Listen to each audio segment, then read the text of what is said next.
Bon, la soirée de Ligue des Champions vient de s'achever et ce qu'on peut dire, c'est que la Ligue des Champions 2024-2025 s'annonce tonitruante. Franchement, on a eu de très belles rencontres. Là, je vais parler de celles que j'ai eu à regarder et sans plus tarder, on va parler de la rencontre qui a opposé le Bayern Munich face au Dynamo Zagreb. Et qu'est-ce que l'on peut dire à part que Harry Kane s'en sort avec un quadruplé, avec 3 buts sur penalty, un triplé sur penalty, doublé de Michael Olise, la belle prestation de Jamal Musiala. Franchement, le Bayern Munich de compagnie, de Vincent Kompany a été sensationnel, a été transcendant. Malheureusement, on a eu une blessure de la part de Manuel Neuer et c'est bien dommage. Franchement, le Bayern Munich qui a atomise le Dynamo Zagreb 9-2 et ça, pour la confiance, ça entretient énormément la confiance d'une équipe. Ensuite, on va parler de la rencontre qui a opposé le Sporting Portugal face au LOSC, face à Lille, et pour moi c'est une rencontre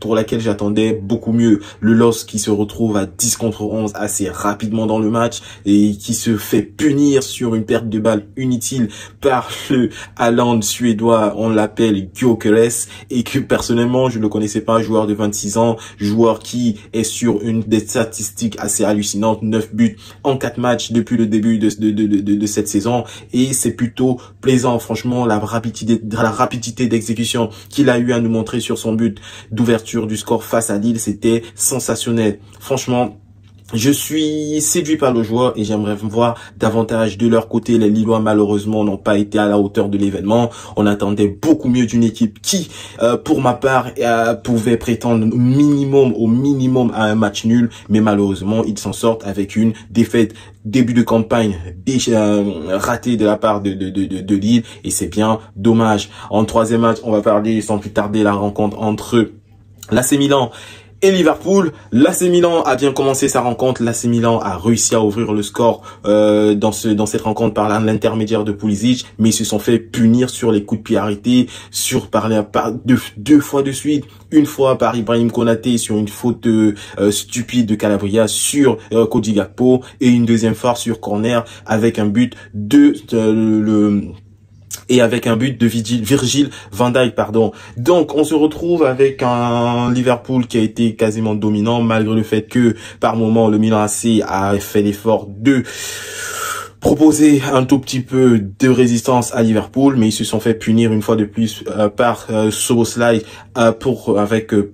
par Szoboszlai, et qui a marqué le troisième but de Liverpool. C'est qui a fait en sorte que Liverpool a pris le large. Liverpool a réussi à marquer ses 3 buts malgré les rafales, les attaques de Rafael Leao qui a fait de son possible, mais Liverpool était beaucoup plus fort que l'AC Milan dans cette rencontre. On note également la blessure de Mike Maignan dans la rencontre qui a plombé totalement l'AC Milan. Pourtant, il a été l'un des meilleurs joueurs jusqu'à sa sortie et c'est dommage. On espère justement que le gardien de l'équipe de France se porte beaucoup mieux.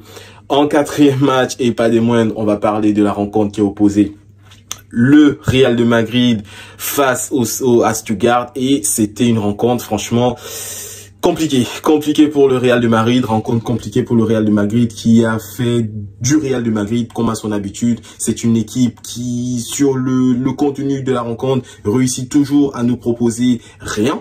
Je dis bien rien, réussit toujours à se faire dominer par ses adversaires, mais réussit toujours néanmoins à s'en sortir de façon brillante. Ils réussissent dans cette rencontre à gagner sur un score de 3-1, avec notamment une ouverture du score par l'intermédiaire de Kylian Mbappé, et Henrik qui réussit à marquer son but, et Rudiger qui réussit également à marquer son but. Moi, je voudrais parler de l'état de forme de Kylian Mbappé dans cette rencontre. Pour moi, Kylian Mbappé dans cette rencontre a été très bon.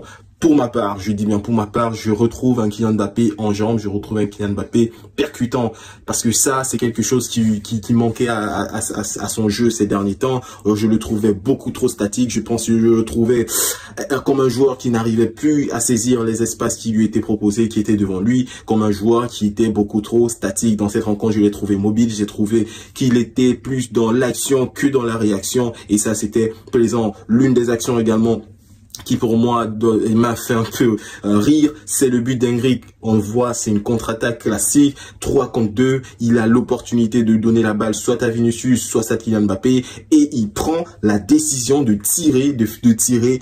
S'il n'avait pas marqué son but, je suis sûr que ça aurait fait jaser, parce que normalement, sur une action classique, normale, tu as 2 grands joueurs avec toi qui t'accompagnent dans ton attaque. Normalement, tu dois la donner, tu dois passer le ballon, tu ne dois pas te permettre de tirer. Il l'a tiré, il l'a marqué, bien grand, bien lui fasse, ça a été le bon choix et on a vu que ça a été payant. Dans tous les cas, le Real de Madrid prend une option décisive, du moins c'est une très bonne option en début de cette Ligue des Champions.